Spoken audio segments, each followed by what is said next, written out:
സേത്തുക്കുളി തമിഴ്നാട് സേലം ജില്ലയിലെ മേട്ടൂരിനോട് ചേർന്ന ഗ്രാമം. അവിടെ ജീവിച്ചിരുന്ന മനുഷ്യർ എന്നും ഏറ്റുവാങ്ങിയിരുന്നത് കടുത്ത അവഗണന മാത്രം. കാടായിരുന്നു ആ മനുഷ്യരുടെ ജീവിതമാർഗം.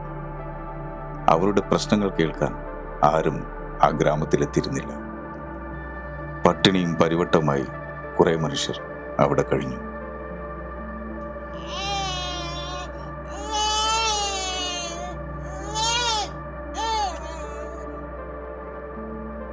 വളർന്നു വന്ന പ്രായത്തിൽ തന്നെ കുട്ടികളുടെ കയ്യിലെത്തിയത് തോക്കുകളായിരുന്നു.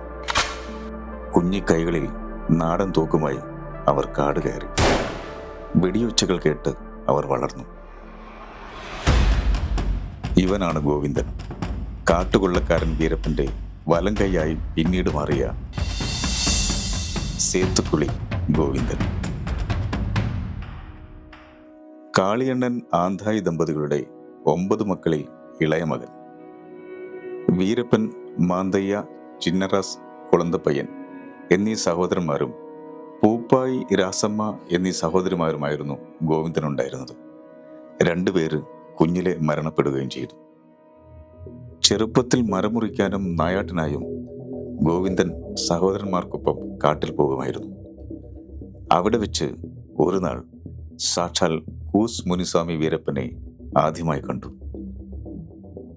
കഥകളിലൂടെ ഒരുപാട് കേട്ട, ഗ്രാമവാസികൾ ആരാധനയോടെ കാണുന്ന വീരപ്പനെ അത്രയേറെ ഇഷ്ടമായിരുന്നു ഗോവിന്ദന്. അന്ന് ഒരുപാട് സംസാരിച്ചു. തൻ്റെ സംഘത്തിൽ ചേരാമോ എന്ന് വീരപ്പൻ സഹോദരന്മാരോട് ചോദിച്ചു. അപ്പോൾ ഗോവിന്ദന് 13 വയസ്സ് പ്രായം. വീരപ്പന്റെ സംഘത്തിലേക്കുള്ള ക്ഷണം സ്വീകരിച്ച സഹോദരന്മാർക്കൊപ്പം ഗോവിന്ദനും വീരപ്പന്റെ കൂടെ ചേർന്നു. പണത്തിനേക്കാൾ വീരപ്പനെയായിരുന്നു ഗോവിന്ദൻ സ്നേഹിച്ചത്. അയാളുടെ നിർദ്ദേശങ്ങളെല്ലാം ശിരസാ വഹിച്ച് ഗോവിന്ദൻ വീരപ്പന്റെ വലം കൈയായി മാറുകയായിരുന്നു.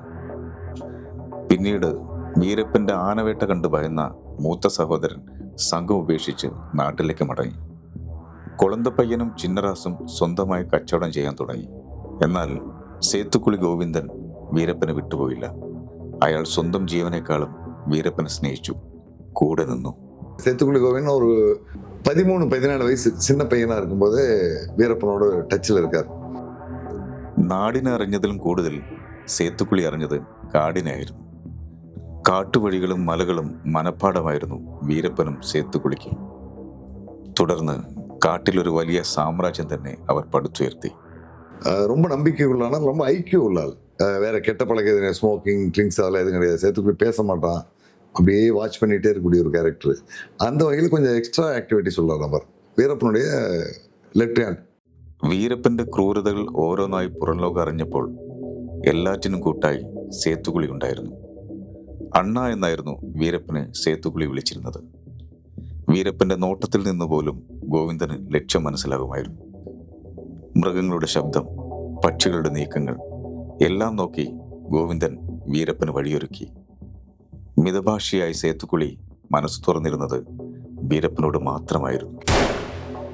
ചോരയിൽ ചവിട്ടി കൊടുങ്കാട്ടിലിരുന്ന് അധികാരികളെ വിറപ്പിച്ച കാലം, അണ്ണനും തമ്പിയുമായി കാട്ടിലിരുന്ന് നാടിനെ നിയന്ത്രിച്ച കാലം, ആനവേട്ടയും ചന്ദനക്കള്ളക്കടത്തും കൊണ്ട് പണം കുമിഞ്ഞുകൂടി തമിഴ്നാട്, കർണാടക, കേരളം കാടുകൾ അടക്കി ഭരിച്ചു വലിയ സാമ്രാജ്യം തന്നെ അവർ പടുത്തുയർത്തി.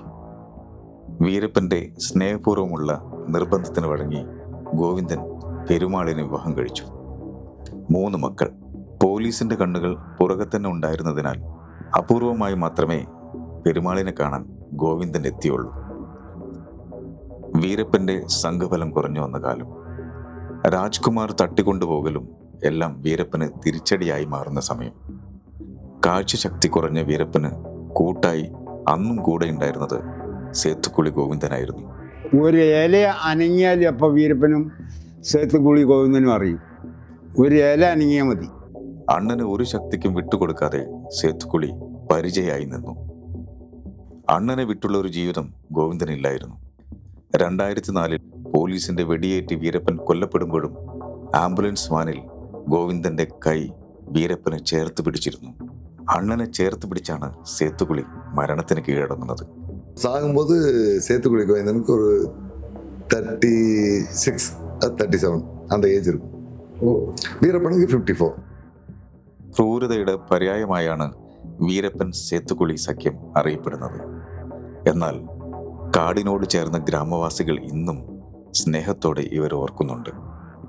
ഒട്ടേറെ ചർച്ചകൾ വീരപ്പൻ സംഘവുമായി ഉയർന്നു വന്നിട്ടുണ്ടെങ്കിലും ക്രൂരതകൾക്കിടയിലും പാവപ്പെട്ട കുറേ മനുഷ്യർക്ക് ഇവർ ചെയ്ത നന്മകൾ ഗ്രാമവാസികൾ ഇന്നും ഓർക്കുന്നു. ഇതിൻ്റെ ഉദാഹരണമാണ് സേത്തുക്കുളിയുടെയും വീരപ്പൻ്റെയും മൃതദേഹം മറവ് ചെയ്ത സ്ഥലത്തേക്കുള്ള ആളുകളുടെ വരവ് തെളിയിക്കുന്നത്.